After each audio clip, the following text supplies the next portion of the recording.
do is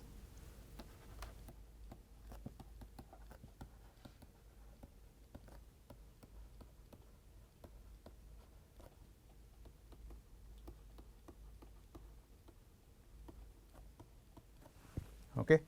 And like we saw in the time invariant case, interreciprocity and reciprocity were particularly useful when we were calculating noise at the output, because in the linear time invariant network you need to find transfer functions from many sources to the output, to a single output. Fortunately there all the sources are at the same frequency and the output is at the same frequency, because you are dealing with a time invariant network.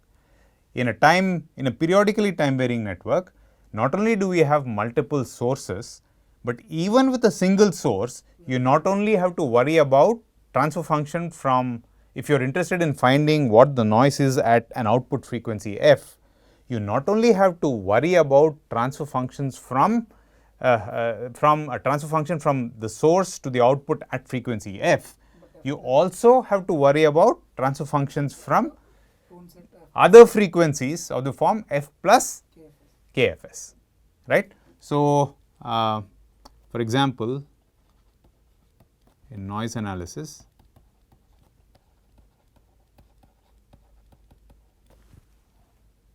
so suppose that we have a network N, this is LPTV at Fs, and there was a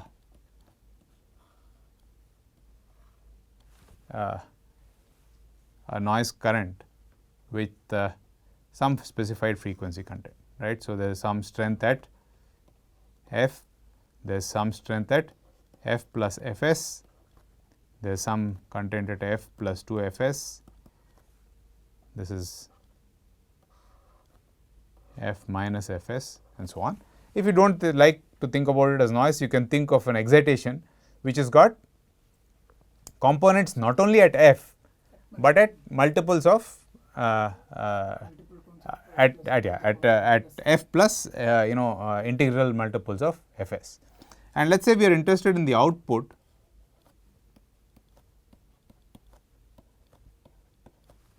and we are interested in the output frequency f, all right. So, what would we have to do? We would have, so we are interested in output at f, right. So, what would you have to do? We would have to find, say, h minus, we would have to do, we need to find h1 of j 2 pi f minus Fs plus h0 of j 2 pi f plus h minus 1 of j 2 pi f plus Fs, and so on and so forth, for how many frequencies. We have to do this for all the k equal to minus infinity to infinity, right. So, in principle,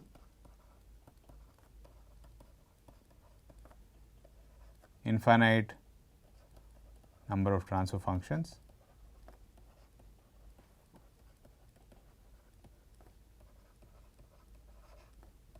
need to be found.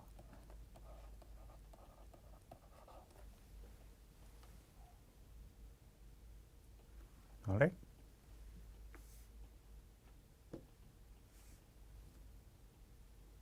Okay. Now, this is very laborious,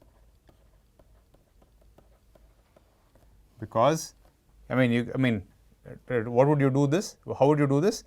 You would put in a tone at f minus Fs, measure the output at f, put in a tone at f, measure the output at f, and so on and so on. So, this would be terrible to compute or determine. So, the smart way of doing this is to use reciprocity or interreciprocity. So, you form the adjoint network So, this is also LPTV at Fs. We already know what we already know the what do you call we already know how to form the adjoint given the original network. And so, what do we do? How do we exploit reciprocity? We'll apply the tone at output, We will apply tones at the output and find. we will apply what tone at the output? What tones at the output? If we are interested at that, We are interested in an output only at F. So, what will we do? So, if you apply a tone e to the j 2 pi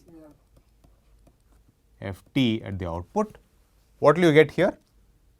tone at F and other tones at the F plus KFS, like H naught into J2 pi. So, basically, I mean, what you will get, I mean, here, remember the transfer function from a frequency from a frequency f minus fs to f in the original network is the same as the transfer function from the frequency f to f minus fs in the adjoint network. Do you understand? Right? Okay. And similarly, and what is the transfer function from an input frequency of f minus fs to f in the original network? That is nothing but h1 of j2 pi f minus fs. Here, no, something is confusing you. What is the problem? Transfer function from the, like this one is like H1 to H21 are related. Correct. So, I mean that is clear, right, because the input port and the output port have been interchanged. Then this remember what is the frequency reversal theorem saying? That the frequency reversal theorem is saying that H21 of minus m of j2 pi f plus mfs is equal to h hat 1 2 of m of j2 pi f. Correct? So, what does this mean in English? It means that if I apply a tone at port 2 in the adjoint network, right. So, basically let me write this down, excite port, which port? Port 2, right, at frequency f, right, and measure at which port? First port 1. Port 1 at frequency f plus mfs. I will get the ratio will be the same as when I excite the original network, right, at f plus, or excite port 1 at f plus mfs and measure at port 2 at f. Correct? And what are we interested in doing here? We are carrying out multiple measurements. We are exciting at f minus fs and measuring at f, right? Exciting at f, measuring at f. Exciting at f plus fs, measuring at f, right? So, the input frequencies are changing here, right, but the output frequency is fixed. So, in the adjoint or the interreciprocal network, the input becomes the output, input port becomes the output port, the input frequency becomes the output frequency. So, write that down for you. So, this is you are exciting at f minus fs, then measure at f. Excite at f minus, measure at, sorry, excite at f, measure at f. You excite f plus fs, measure at f, right? F plus 2fs you measure at f1, not fs, at f. So, this is the original network.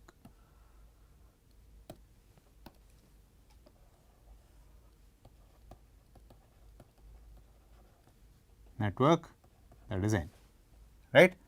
So, now in the adjoint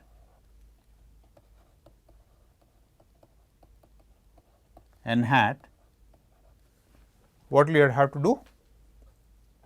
Remember, what is frequency reversal saying? That the input and output ports are reversed the input and output ports are reversed, but the input and output frequencies are also reversed. So, what should we do at the output port? You should excite the adjoint with f. and measure at f minus f. Yeah, you measure at f minus fs, you excite at f, you measure at f, you excite at f, you measure at f plus fs, you excite at f, f plus 2 fs, and so on. And what is the transfer function in which relates this input to this output in the original network? In the original h1 of j2 pi f plus f minus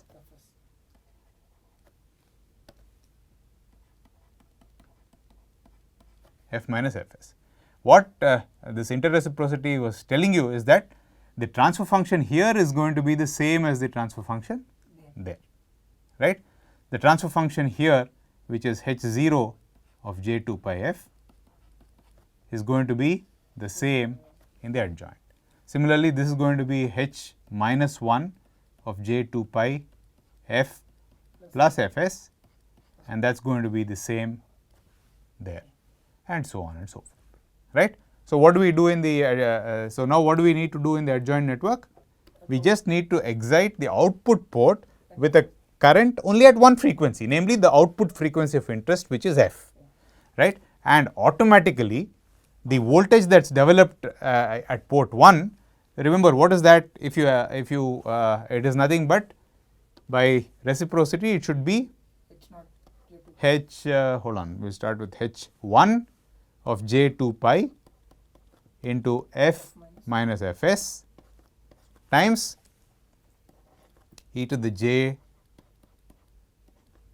minus 2, this should be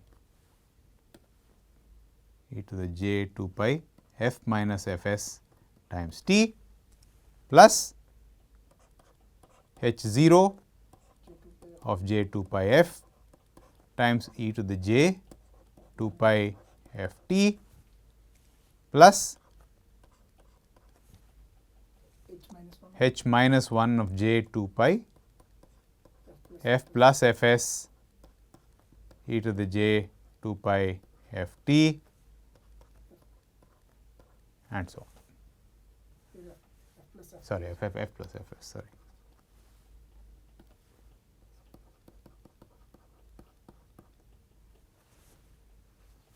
Correct?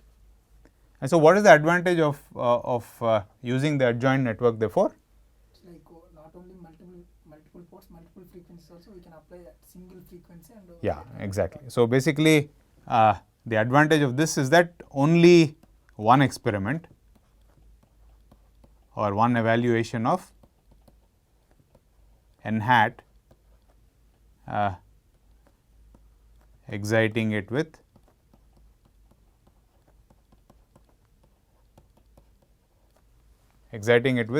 a single tone, right, and the voltage developed across port 1 automatically gives you all the harmonic transfer functions in one shot, right. And this is the advantage with respect to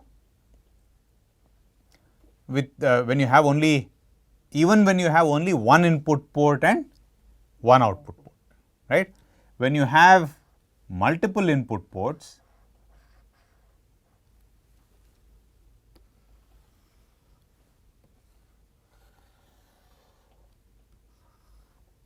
so this is N, this is LPTV at Fs. So, multiple inputs, same output port.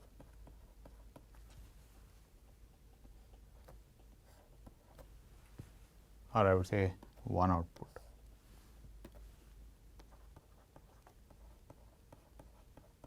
Which is what is common most of the time, right. So what do you do? Well, let us say you had a voltage source here,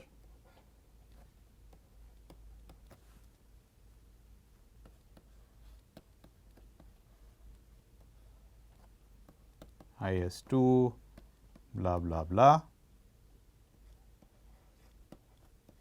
some other voltage source Vs P, all right. And if we want to find the strength of the output, let us call this VO, let us say we need VO at frequency f.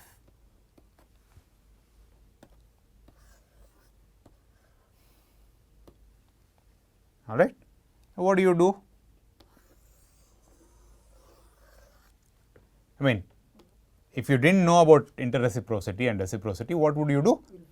Follow the superposition. You will follow superposition principle. You would not only have to do, so basically you need to calculate, for example, in this situation, you will need to calculate the H sub k for corresponding to, I mean, we need to find, for instance, H sub 0 corresponding to source 1 of j 2 pi f, or in other words, in general, for each source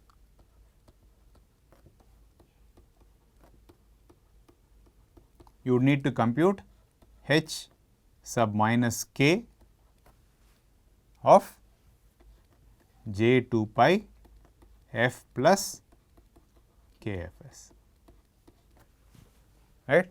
Now, this is now doubly painful, because you not only have to find for each source you have to find these multiple transfer functions, and if you have multiple sources you have to do this all over again for each source, right.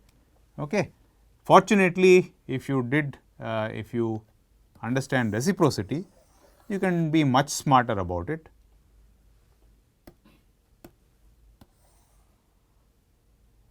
And therefore, what do?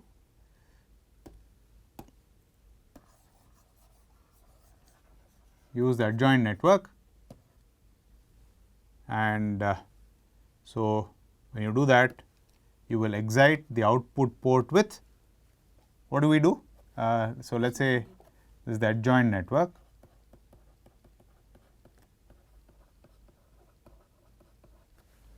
How would we deal with it? How would we be able to exploit the adjoint to find? We apply the current source. We apply a current source at our output frequency of interest, which is e to the j 2 pi f t, and as the case may be, if the input was a voltage, then you replace it with a short circuit. If the input is a current, you replace it with an open circuit. Okay, and all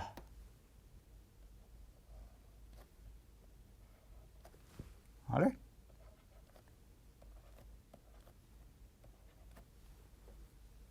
All right, and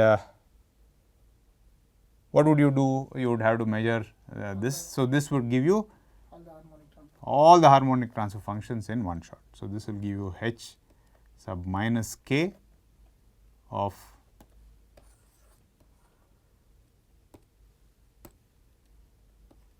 j 2 pi f plus k f s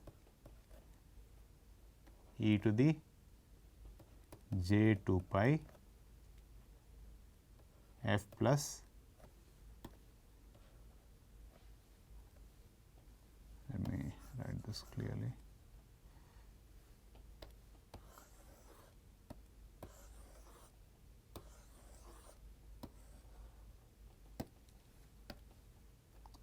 this would give us sigma OK H sub minus k of j 2 pi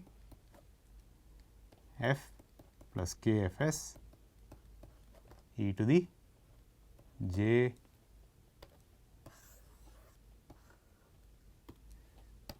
two pi into f plus k f s times t.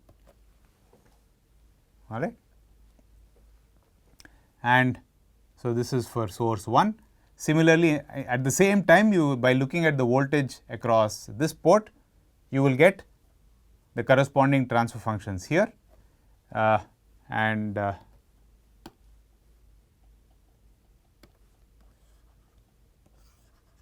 right. So, in one shot you are able to get all these transfer functions. Okay. So, you just need to excite the output port with e to the j 2 pi f t, and at the same and in one shot you not only get the transfer functions to multiple ports, but you also get transfer functions to multiple frequencies, right. So, like in the time invariant case, the use of the adjoint greatly simplifies noise calculations, right. And finding the adjoint network is trivial, because you already have the M&A matrix of the original network. You don't, I mean, transposition basically all that it means is that you know, as far as the computer is concerned, for instance, it is just simply changing the address with which it has to pick out that the row column address, that is all, right. And you know, if you are working things out, it is easy enough. You simply flip the orientation of the sources and you get all these. You don't have to work you know, very hard. In one shot you can basically get all these transfer functions, right. So, I think this is a good break point to stop. So, let me summarize. So, this is very advantageous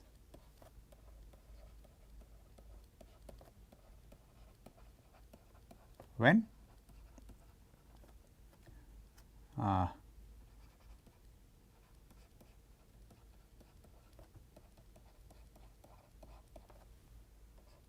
multiple input transfer functions